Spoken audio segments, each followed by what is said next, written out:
Bienvenue sur Coach Happy, le podcast de coaching qui accompagne les mamans actives ambitieuses pour les aider à mieux gérer leur temps, réduire leur stress et créer la vie et la carrière dont elles rêvent. Je suis Jenny Chamas, life coach certifiée par The Life Coach School, entrepreneur et maman de 2 enfants. Les informations que je partage ici sont disponibles sur mon site coachhappy.com. Si vous aimez ce podcast, abonnez-vous sur la plateforme de votre choix. Un nouvel épisode est disponible tous les mardis. Et si vous voulez soutenir Coach Happy, écrivez un commentaire sur Apple Podcast accompagné de 5 jolies étoiles. Mille merci! Cette semaine, dans l'épisode 3, je vous parle de ce qu'on relègue souvent au dernier plan quand on est une maman active. Le temps pour soi. C'est la rentrée. Les vacances vous semblent peut-être déjà loin derrière vous et vous vous sentez fatigué. Vous vous demandez comment vous allez tenir jusqu'à Noël avec la tonne de boulot que vous avez et les kids qui vous demandent beaucoup d'énergie. Vous avez déjà mis le mode pause sur tout ce que vous vous étiez promis pendant les vacances. De réattaquer la rentrée avec des bonnes résolutions, de vous coucher plus tôt, de prendre soin de vous, de faire un masque 1 fois par semaine, d'aller au sport. Vous avez trop à faire et pas le temps pour vous. Je constate que la majorité d'entre nous passons beaucoup de temps à penser à nos vacances futures comme si c'était une échappatoire et la solution à nos problèmes et à notre fatigue. On ne profite pas toujours pleinement du quotidien et on rêve des vacances parce qu'on pense qu'alors tout ira mieux. Pourquoi ? Parce que pendant les vacances, on a souvent du temps pour soi. On ne fait que ce qu'on veut, que ce qu'on a envie de faire. Les vacances, c'est un peu notre paradis, notre kiff, la promesse de beaux moments. Alors imaginez que vous puissiez penser ça du quotidien. Que vous n'ayez pas à attendre la semaine de pause que vous aurez dans 3 mois, mais que, dans chacune de vos semaines, vous ayez un ou plusieurs moments de pause rien que pour vous.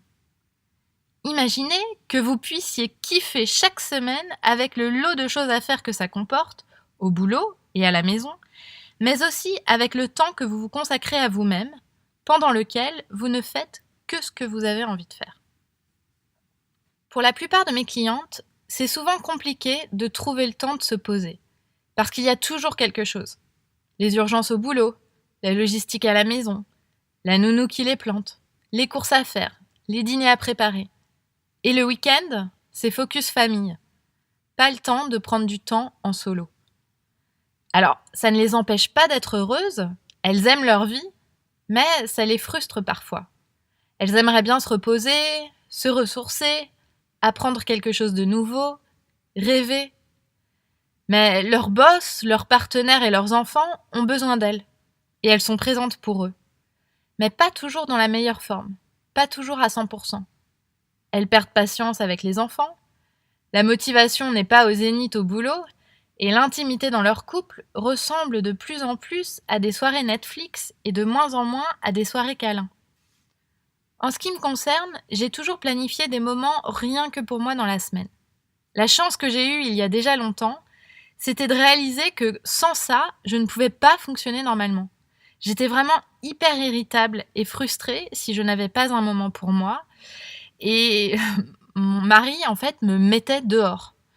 Dans le bon sens du terme, c'est-à-dire qu'il me disait « Non mais là t'as besoin d'une pause, alors prends ta pause ». Mais heureusement qu'il était là pour me le dire, parce que moi, personnellement, j'avais du mal à y penser moi-même. Alors aujourd'hui, depuis, j'ai beaucoup appris, et mon entourage familial et amical sait que ce temps-là est sacré pour moi. Donc je m'organise à la maison pour avoir des plages horaires juste pour moi, soit pour le sport ou pour la lecture, parfois pour mes ongles. Et mes amies savent aussi que si elles passent quelques jours chez moi, il va y avoir un moment où je vais me coucher tôt. C'est un moyen pour moi d'avoir du calme rien que pour moi. Et en fait, ce que ça produit dans ma vie, c'est que je me régénère. Comme je suis de nature introvertie, j'en ai besoin par-dessus tout et c'est ce qui me permet d'être au top de ma forme et de mes relations avec les autres. Pour moi, la différence est énorme. Quand je planifie quelques heures rien que pour moi dans la semaine, j'aborde mes journées avec enthousiasme et ouverture.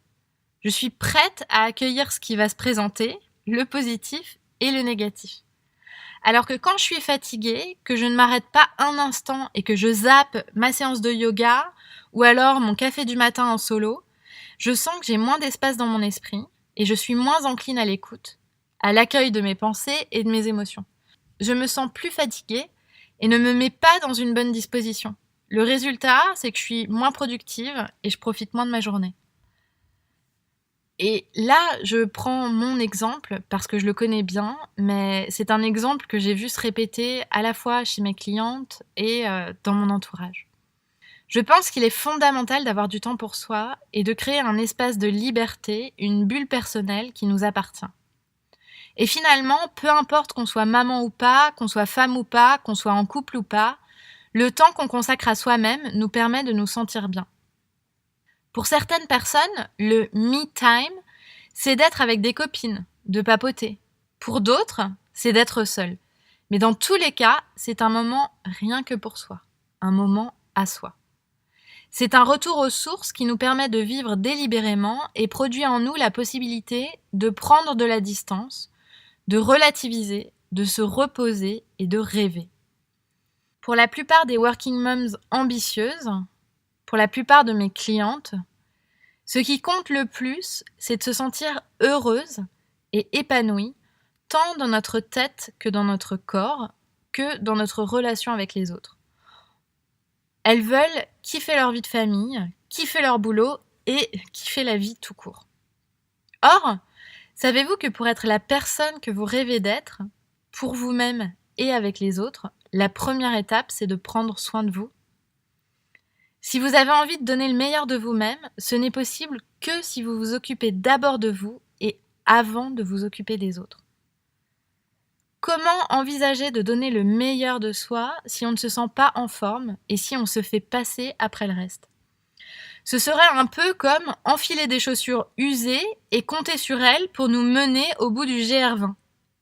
La première chose, avant d'emprunter la route, on s'assure que nos chaussures sont solides, confortables et qu'elles ne nous font pas mal aux pieds. Parce que la traversée, on le sait, sera sportive et peut être semée d'embûches. Alors, on veut se préparer au mieux pour y parvenir. Pourtant, dans notre emploi du temps bien rempli de mamans actives, on relègue le temps pour soi bien souvent au dernier plan. C'est toujours la première chose qui saute car on fait passer l'urgent avant et aussi parfois ce qui nous semble plus important, souvent les autres. Petit aparté, si vous voulez en savoir plus sur la distinction entre l'urgent et l'important, je vous en parle dans l'épisode 2. Alors mes cocottes, la prochaine fois que vous remettez à demain votre séance de sport ou votre soirée entre copines, demandez-vous si c'est vraiment la meilleure chose à faire pour vous et pour les gens qui vous entourent. Et si vous le preniez ce temps-là, qui seriez-vous? De quelle façon approcheriez-vous le quotidien? Dans quel état d'esprit? Avec quelles émotions? Si prendre du temps pour soi est si génial, pourquoi est-ce que vous ne le faites pas plus? Non, mes louloutes, ce n'est pas parce que vous manquez de temps que vous ne prenez pas de temps pour vous. Ce sont vos pensées à ce sujet qui vous conduisent à zapper ce temps pour vous. Avec le travail que j'ai fait avec mes clientes, j'ai identifié 3 pensées contre-productives récurrentes qui tendent à nous faire croire qu'il n'est pas possible de prendre du temps pour soi. J'aimerais les explorer avec vous. Petit aparté. Ce que j'appelle une pensée contre-productive est ce que ma prof Brooke Castillo et mon instructrice Cara Lowenthal, dont je vous conseille les podcasts respectifs, appellent un thought error, une erreur de pensée, un bug. Ce sont toutes les pensées qu'on pense par défaut, qu'on prend pour des vérités, mais qui ne sont pas prouvées de façon unilatérale. Elles ne sont pas des faits neutres, mais seulement des pensées. Donc, la pensée contre-productive numéro 1 qui fait qu'on ne prend pas de temps pour nous et que 90% des mamans actives invoquent est « je n'ai vraiment pas le temps ». Alors, ce manque de temps, je vous en parle plus longuement dans l'épisode 1 de ce podcast. Mais ce que je veux vous dire ici, c'est que « je n'ai vraiment pas le temps », c'est bien une pensée, pas un fait. Je vous rappelle qu'un fait est neutre et mettrait tout le monde d'accord. Est-ce que toutes les personnes sur Terre seraient d'accord pour dire qu'il vous est impossible de prendre du temps pour vous parce que vous n'avez pas le temps? Pouvez-vous envisager un instant que quelqu'un d'autre à votre place pourrait prendre un peu de temps pour elle? Si c'est le cas, c'est bien que c'est une pensée. Ne pas avoir de temps est en fait une excuse qui génère souvent de la résignation.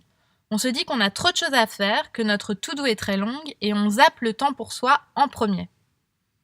En réalité, tout est question de priorité et de ce qui vous paraît le plus important.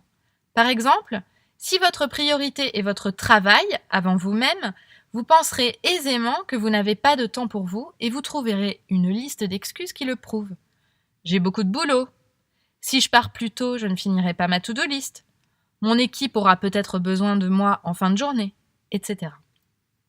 Pourtant, penser que vous n'avez pas le temps est contre-productif.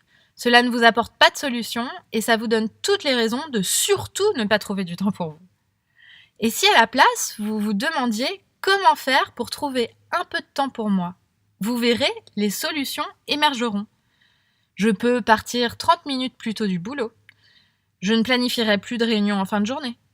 Je vais demander à la nounou de rester 1 heure de plus.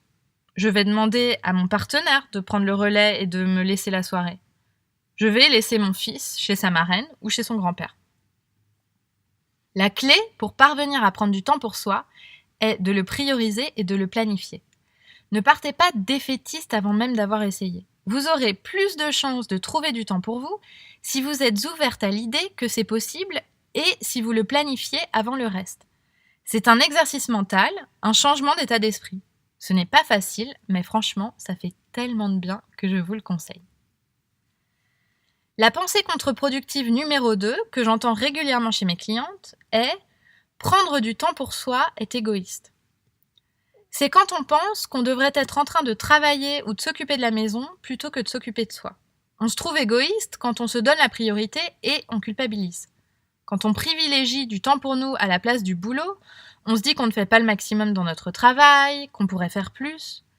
Si on prend du temps pour nous sur notre temps personnel ou familial, on pense qu'on n'est pas une mère assez présente, qu'on devrait prioriser nos enfants sur le reste, qu'ils ne seront bien que si on leur donne tout le temps et qu'on est toujours à fond. Cette pensée toxique, les femmes l'ont intégrée depuis la petite enfance. C'est un conditionnement social implicite qui suppose qu'elles sont censées s'occuper de tout le reste avant elles-mêmes. Cette croyance est parfois si profonde qu'on la prend pour une vérité. Alors mes poulettes, vous pouvez croire ce que vous voulez. Et mon objectif ici n'est pas de vous juger. Tout est une question de choix. Si cela vous procure du bien-être de penser que vous devez vous occuper de tout le monde avant vous-même, aucun souci. Mais si vous êtes frustré, fatigué, alors je vous montre que cette pensée est optionnelle. À votre avis, qu'est-ce qui bénéficie le plus à vos enfants? Que vous soyez présente à chaque instant, mais fatigué, irrité et frustré, ou que vous preniez quelques moments rien que pour vous et que vous soyez pleinement là, ouverte et présente quand vous êtes avec eux. Tout est une question de point de vue. Vous pouvez vous demander si vous avez envie de croire que prendre du temps pour soi est égoïste. Est-ce que cette croyance vous est utile? Qui seriez-vous si vous preniez du temps pour vous? Quel manager seriez-vous pour vos équipes? Quelle maman pour vos enfants? Personnellement, j'ai choisi de lâcher cette pensée et depuis, je me sens libérée et plus heureuse. C'est le cas pour beaucoup de mes clientes. Fini la culpabilité, à la place, on se concentre sur les bénéfices du temps pour soi. On est moins frustré, moins fatigué et plus efficace et présente avec nous-mêmes et avec notre entourage. La dernière pensée que je voudrais vous présenter et qui nous empêche de nous consacrer du temps est la suivante. Prendre du temps pour soi est une perte de temps. C'est quand on se dit qu'1 heure ne changera rien parce que notre problème avec le temps est tel que de toute façon, c'est trop peu pour nous aider à se sentir mieux. Et puis en plus, consacrer 1 heure à soi, c'est prendre du retard sur le reste. On ne terminera pas notre to-do list, les enfants ne seront pas douchés et en plus, il n'y aura rien dans le frigo. Cette pensée nous conduit à la victimisation. On rumine notre manque de temps, on se plaint et on n'avance pas. On devient irritable, on engueule les enfants car ils mettent 3 plombes à venir à table quand on les appelle et qu'ils ne veulent pas ranger leur chambre du tac au tac quand on le leur demande. Alors qu'en fait, 1 heure à ne faire que ce qu'on a envie de faire, c'est déjà beaucoup. C'est régénérant et satisfaisant. On sous-estime le pouvoir du temps pour soi et les conséquences positives que ça a sur le reste. Si vous vous reposez, vous serez plus en forme et plus efficace. Vous travaillerez plus vite, par exemple. Vous serez plus disposé à aborder les conflits de façon apaisée et constructive avec vos enfants.